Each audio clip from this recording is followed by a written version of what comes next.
बाबा साहब के इस यूट्यूब चैनल पर सभी साथियों को जय भीम।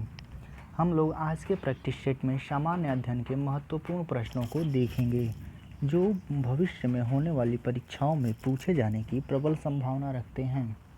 चलिए प्रैक्टिस सेट शुरू करते हैं। पहला प्रश्न है, भारतीय संविधान के प्राधिकृत हिंदी पाठ को संविधान संशोधन में किसके द्वारा प्रकाशित करने के लिए अधिकृत किया गया? उत्तर है 58वां संशोधन 1987। इसकी व्याख्या देखें। 58वां संवैधानिक संशोधन अधिनियम 1987 के द्वारा संविधान के प्राधिकृत हिंदी पाठ को प्रकाशित करने के लिए अधिकृत किया गया। दूसरे नंबर का प्रश्न है, किस पंचवर्षीय योजना में सभी विकासात्मक प्रयासों के सार के रूप में मानव विकास को मान्यता दी थी? उत्तर है 8वीं पंचवर्षीय योजना में। व्याख्या देखें। 8वीं पंचवर्षीय योजना द्वारा सभी विकासात्मक प्रयासों के सार के रूप में मानव विकास को प्राथमिकता प्रदान की गई थी। 3 नंबर का प्रश्न है, उपभोक्ता सहकारी भंडार स्थापित किए जाते हैं? उत्तर है सदस्यों द्वारा। व्याख्या देखें। सहकारी समिति लोगों का ऐसा संघ है जो अपने पारस्परिक लाभ के लिए स्वेच्छापूर्वक सहयोग करते हैं। उपभोक्ता सहकारी भंडार सदस्यों द्वारा स्थापित किए जाते हैं, जबकि इनका पंजीकरण सहकारी समितियों के निबंधक द्वारा किया जाता है। 4 नंबर का प्रश्न है, सेबी अधिनियम पारित हुआ था? उत्तर है 1992 में।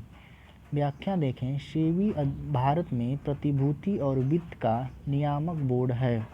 इसकी स्थापना 12 अप्रैल 1988 में हुई। सेबी अधिनियम 1992 के अंतर्गत संवैधानिक मान्यता 30 जनवरी 1992 को प्राप्त हुई। इसका मुख्यालय मुंबई में है। 5 नंबर का प्रश्न है, करनाल बंट रोग किस फसल का है? उत्तर है गेहूं का। व्याख्या देखें। करनाल बंट गेहूं की गुणवत्ता को प्रभावित करने वाला एक फफूंद जनित रोग है।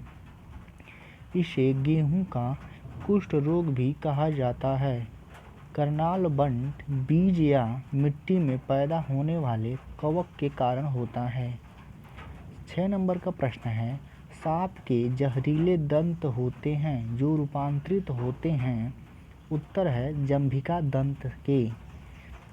व्याख्या देखें। सांप के जहरीले जंभिका दंत के रूपांतरित रूप होते हैं जो कि ऊपरी जबड़े में ही स्थित विष ग्रंथियों से संबंधित होते हैं।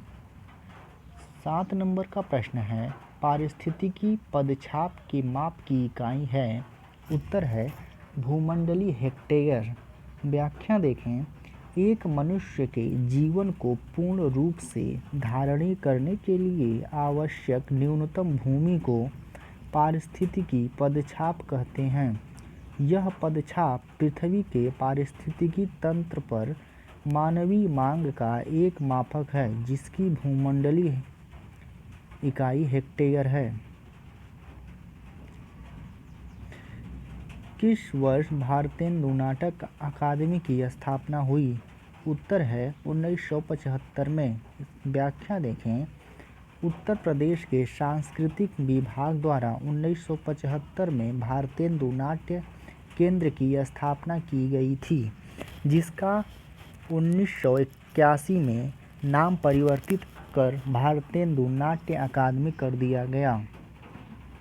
9 नंबर का प्रश्न है, किसने पॉलिटिक्स इन इंडिया पुस्तक लिखी है? उत्तर है रजनी कोठारी। व्याख्या देखें। रजनी कोठारी राजनीति विज्ञानी तथा लेखक रहे हैं जिन्होंने वर्ष 1963 में विकासशील सामाजिक अध्ययन पीठ व 1980 में लोकायन नामक संस्था की स्थापना की थी। इनकी पहली पुस्तक पॉलिटिक्स इन इंडिया प्रकाशित हुई जो भारतीय राजनीति को समझने का तर्कपूर्ण मॉडल पेश करती है। 10 नंबर का प्रश्न है, चंद्रगुप्त मौर्य ने सेल्यूकस को किस वर्ष में पराजित किया था? उत्तर है 305 ईसा पूर्व में। व्याख्या देखें।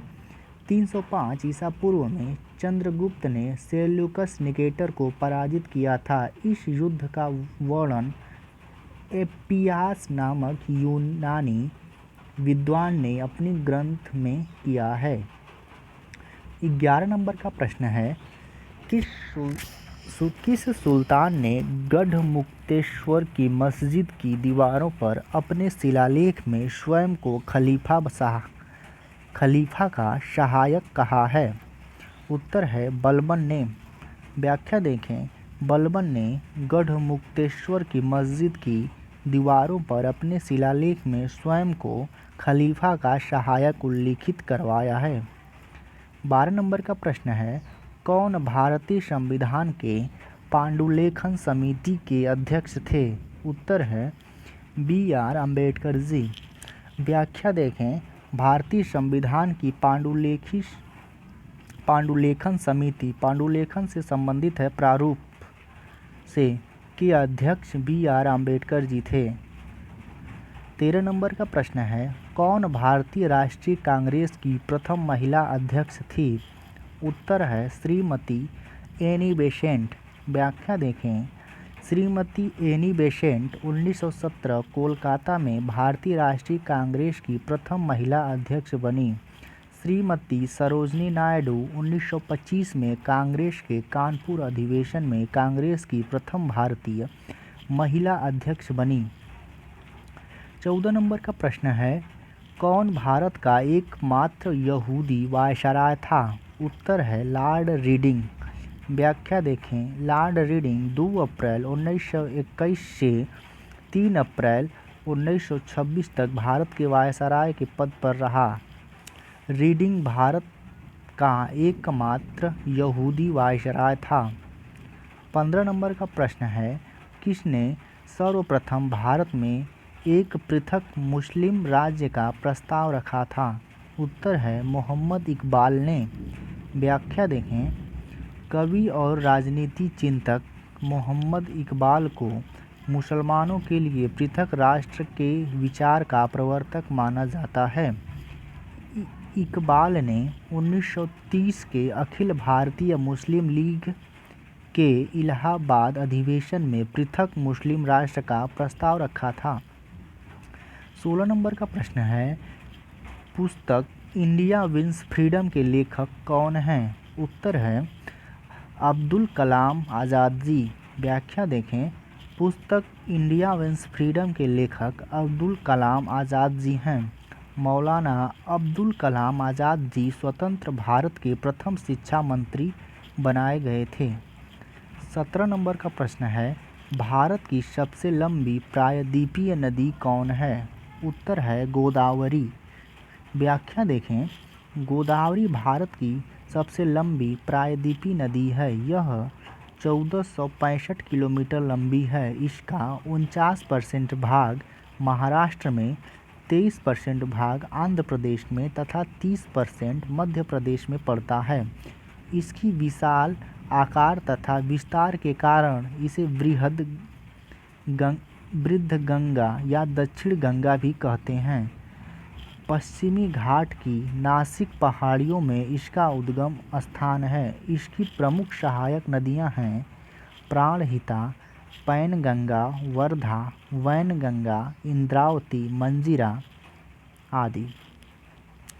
18 नंबर का प्रश्न है, भारत के संविधान में मौलिक कर्तव्य कितने हैं? उत्तर है 11। व्याख्या देखें। भारत के संविधान में मूल 11 मौलिक कर्तव्य हैं। संविधान में मूल कर्तव्यों का समावेश स्वर्ण सिंह समिति की अनुशंसा पर 42वें संविधान संशोधन अधिनियम 1976 द्वारा किया गया। इस संशोधन अधिनियम द्वारा संविधान में भाग 4 को जोड़ा गया। 19 नंबर का प्रश्न है, नियंत्रक एवं महालेखा परीक्षक की टीका टिप्पणी पर उचित कार्यवाही करने की अंतिम जिम्मेदारी है। उत्तर है संसद की। व्याख्या देखें। लोक लेखा समिति नियंत्रक एवं महालेखा परीक्षक के प्रतिवेदन की समीक्षा कर अपनी रिपोर्ट लोकसभा अध्यक्ष को प्रस्तुत करती है। संविधान के अनुच्छेद 148 में भारत के लिए एक नियंत्रक एवं महालेखा परीक्षक का प्रावधान किया गया है। 20 नंबर का प्रश्न है, यदि किसी राज्य में लोकसभा की कुल 42 सीटें हैं तो उस राज्य में अनुसूचित जातियों के लिए स्थान आरक्षित होंगे। उत्तर है 7। व्याख्या देखें, यदि किसी राज्य में लोकसभा की 42 सीटें हैं तो उस राज्य में अनुसूचित जातियों हेतु 7 स्थान आरक्षित होंगे। 21 नंबर का प्रश्न है, कौन एक राज्य की आकस्मिक निधि की स्थापना के लिए उत्तरदायी है। उत्तर है किसी राज्य का विधानमंडल। व्याख्या देखें, अनुच्छेद 267 ख के अनुसार राज्य की आकस्मिक निधि की स्थापना के लिए किसी राज्य का विधानमंडल उत्तरदायी है। 22 नंबर का प्रश्न है, किस राज्य लोक सेवा आयोग के कार्यों को किस एक के अनुमोदन से संघ लोक सेवा आयोग को सौंपा जा सकता है। उत्तर है भारत के राष्ट्रपति के अनुमोदन से। व्याख्या देखें, संविधान के अनुच्छेद 315 के अनुसार संघ सरकार के लिए संघ लोक सेवा आयोग और प्रत्येक राज्य के लिए एक राज्य लोक सेवा आयोग होगा। यदि 2 या 2 से अधिक राज्य चाहें तो उनके लिए संसद विधि द्वारा संयुक्त लोक सेवा आयोग का प्रावधान कर सकती है, किंतु इसके लिए प्रत्येक संबंधित राज्य को विधानमंडल द्वारा इस आशय का संकल्प पारित किया जाना चाहिए। इसके अतिरिक्त किसी राज्य के राज्यपाल के अनुरोध पर तथा राष्ट्रपति की पूर्व अनुमति से संघ लोक सेवा आयोग उस राज्य के लिए भी कार्य कर सकता है। 23 नंबर का प्रश्न है, राष्ट्रीय केला अनुसंधान केंद्र स्थित है। उत्तर है, ये गलत लिखा गया है, इसमें लिखा होना चाहिए त्रिची। ऐसे होता है त्रिची में। व्याख्या देखें, राष्ट्रीय केला अनुसंधान संस्था त्रिची तमिलनाडु में स्थित है। 24 नंबर का प्रश्न है, भारतीय पेटेंट कानून लागू हुआ किस वर्ष। उत्तर है 1972 में। व्याख्या देखें, विश्व व्यापार संगठन के बौद्धिक संपदा अधिकार समझौते के अनुपालन हेतु 1970 का पेटेंट अधिनियम भारत में 20 अप्रैल 1972 से लागू हुआ। 25 नंबर का प्रश्न है, भारत में विशेष आर्थिक क्षेत्र नीति घोषित की गई। उत्तर है अप्रैल सन 2000 में। व्याख्या देखें, विशेष आर्थिक क्षेत्र किसी देश विशेष के भीतर एक ऐसे भौगोलिक क्षेत्र का प्रतिनिधित्व करता है जिन्हें आयात निर्यात उत्पाद शुल्क आदि के संबंध में कुछ ऐसी विशिष्ट सुविधाएं तथा रियायतें प्राप्त हैं जो गैर क्षेत्रों को नहीं प्राप्त हैं। 26 नंबर का प्रश्न है, वर्ल्ड ट्रेड ऑर्गेनाइजेशन स्थित है। उत्तर है जेनेवा में। व्याख्या देखें, विश्व व्यापार संगठन की स्थापना 1 जनवरी 1995 को हुई थी। इसका मुख्यालय जिनेवा स्विट्जरलैंड में है। 27 नंबर का प्रश्न है, अफीम प्राप्त किया जाता है पौधे के किस भाग से। उत्तर है बिना पके फल के लैटेक्स से। व्याख्या देखें, अफीम के पौधे के दूध को सुखाकर बनाया जाता है जिसके सेवन से मादकता आती है। अफीम में 12% तक मॉर्फिन पाई जाती है जिसके प्रसंस्करण से हेरोइन नामक एक अन्य मादक द्रव्य तैयार किया जाता है। 28 नंबर का प्रश्न है, जलीय फर्म जिसे जैव उर्वरक के रूप में प्रयुक्त किया जाता है? उत्तर है एजोला। व्याख्या देखें। एजोला ठंडे पानी में उगने वाला एक घास है जो प्रायः तालाब और पानी भरे स्थानों पर तैरती हुई उगती है। इसकी वृद्धि तीव्र होती है। यह 20 से 30 दिन में दोगुनी हो जाती है। इसका प्रयोग धान की फसल में जैव उर्वरक के रूप में किया जाता है। यह धान की फसल में नील हरित शैवाल की अपेक्षा अधिक प्रभावकारी सिद्ध होती है। एजोला की नाइट्रोजन स्थिरीकरण क्षमता अधिक होती है। 29 नंबर का प्रश्न है, नीली नील नदी किस झील से निकलती है? उत्तर है ताना झील से। व्याख्या देखें। नीली नील नदी अफ्रीका देश इथोपिया में अवस्थित ताना झील से निकलती है। नीली नील नदी इथोपिया की सबसे लंबी नदी है। यह आगे चलकर खार्तूम में सफ़ेद नील से मिलकर नील नदी के रूप में आगे बहती है। नील नदी अफ्रीका महाद्वीप की सबसे लंबी नदी है। इसे मिस्र का वरदान कहा जाता है। 30 नंबर का प्रश्न है, करीबा बांध किस नदी पर निर्मित है? उत्तर है जाम्बेजी नदी पर। व्याख्या देखें। करीबा बांध जाम्बेजी नदी पर अवस्थित है। यहीं पर करीबा झील भी है। 31 नंबर का प्रश्न है, जनसंख्या वृद्धि के स्वरूप को एक दीर्घ कालावधि में घटित क्रमिक परिवर्तन को कहते हैं। उत्तर है जननांकीय संक्रमण।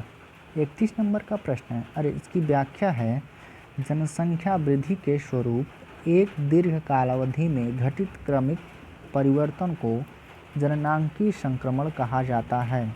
इसमें जन्म दर तथा मृत्यु दर के माध्यम से जनसंख्या में परिवर्तन की गई व्याख्या की जाती है। 32 नंबर का प्रश्न है, अफ्रीका की मूलभूत जनजाति पिग्मी किस नदी घाटी में पाई जाती है? उत्तर है कांगो नदी घाटी में। इसकी व्याख्या देखें। पिग्मी जनजाति विषुवत रेखीय अफ्रीका के कांगो बेसिन के वर्षावनों में रहने वाले जनजाति है। यह शिकारी जनजाति है। पिग्मी जनजाति का निवास पेड़ों पर बनाई गई झोपड़ियों में होता है जिन्हें मोंगुलस कहा जाता है।